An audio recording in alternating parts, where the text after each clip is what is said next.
The book of Jonah, chapter 1. The word of the Lord came to Jonah, son of Amittai. Go to the great city of Nineveh and preach against it, because its wickedness has come up before me. But Jonah ran away from the Lord and headed for Tarshish. He went down to Joppa, where he found a ship bound for that port. After paying the fare, he went aboard and sailed for Tarshish to flee from the Lord. Then the Lord sent a great wind on the sea, and such a violent storm arose that the ship threatened to break up. All the sailors were afraid, and each cried out to his own God, and they threw the cargo into the sea to lighten the ship. But Jonah had gone below deck, where he lay down and fell into a deep sleep. The captain went to him and said, "How can you sleep? Get up and call on your God. Maybe he will take notice of us, that we will not perish." Then the sailors said to each other, "Come, let us cast lots to find out who is responsible for this calamity." They cast lots, and the lot fell on Jonah. So they asked him, "Tell us, who is responsible for making all this trouble for us? What kind of work do you do? Where do you come from? What is your country? And from what people are you?"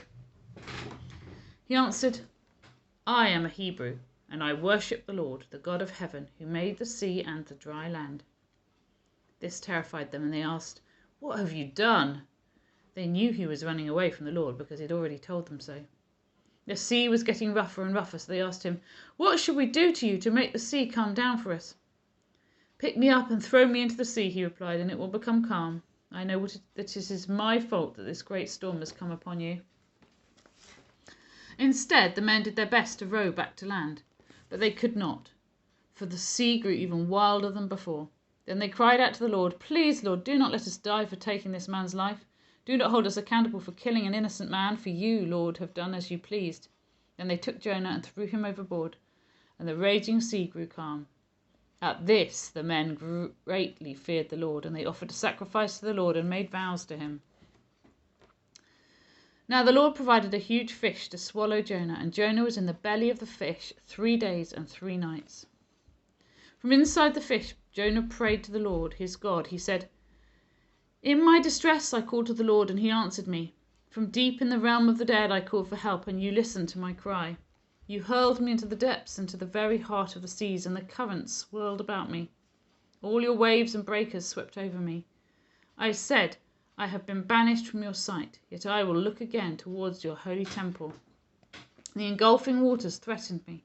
The deep surrounded me. Seaweed has wrapped around my head.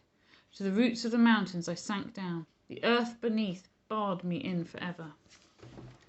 But you, Lord, my God, brought my life up from the pit. When my life was ebbing away, I remembered you, Lord, and my prayer rose to you, to your holy temple. Those who cling to worthless idols turn away from God's love for them. But I, with shouts of grateful praise, will sacrifice to you.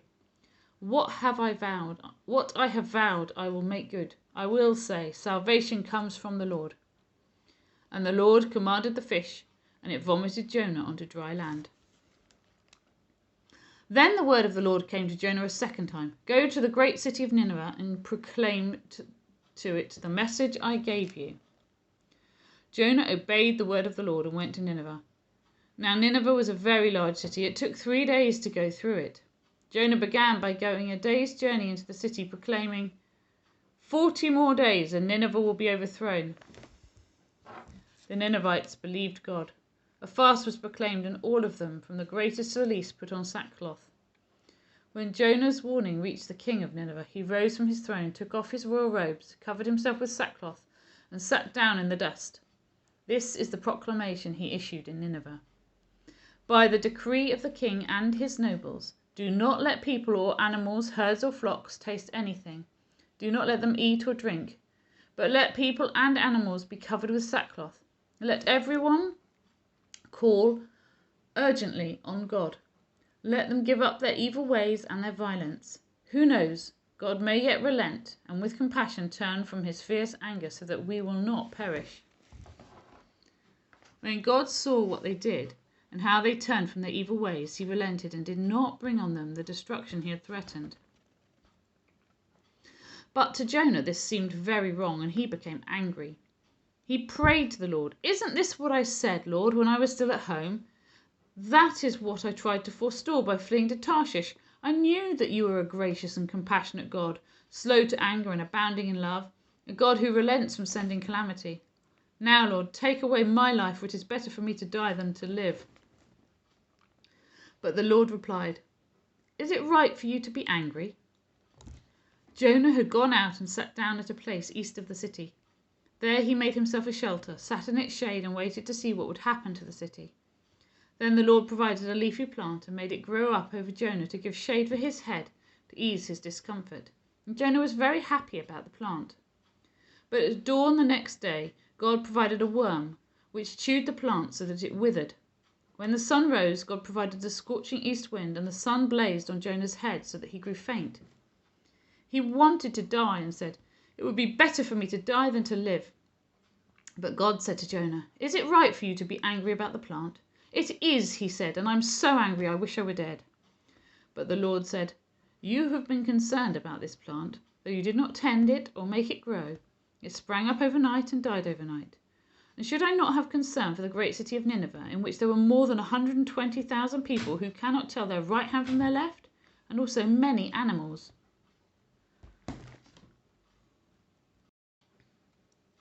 Matthew chapter 11. After Jesus had finished instructing his 12 disciples, he went on from there to teach and preach in the towns of Galilee.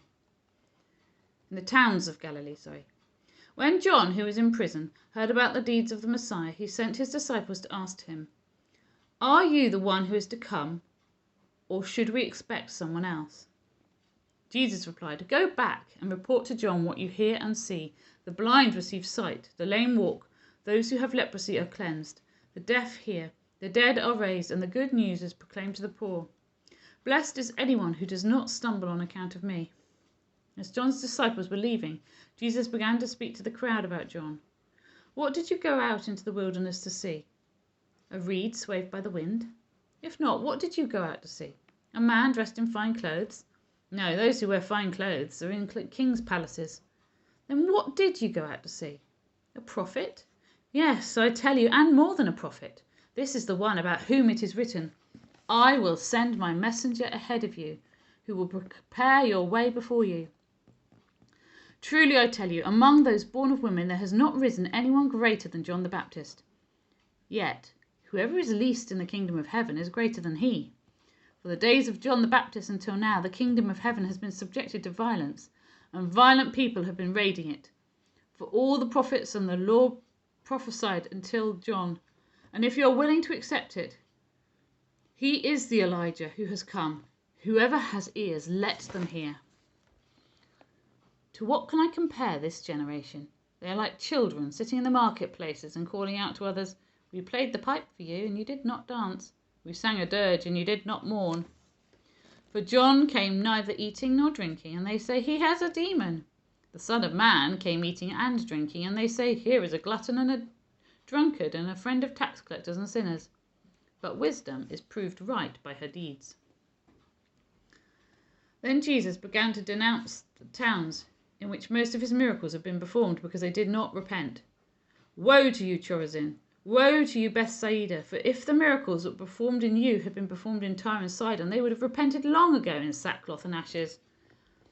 But I tell you, it would be more bearable for Tyre and Sidon on the day of judgment than for you. And for you, Capernaum, will you be lifted into the heavens? No, you will go down to Hades. For if the miracles that were performed in you had been performed in Sodom, it would have remained to this day. But I tell you that it will be more bearable for Sodom on the day of judgment than for you." At that time Jesus said, "I praise you, Father, Lord of heaven and earth, because you have hidden these things from the wise and learned, and revealed them to little children. Yes, Father, for this is what you were pleased to do.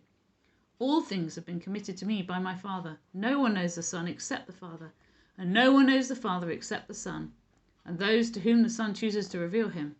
Come to me, all you who are weary and burdened, and I will give you rest. Take my yoke upon you and learn from me, for I am gentle and humble in heart, and you will find rest for your souls, for my yoke is easy and my burden is light."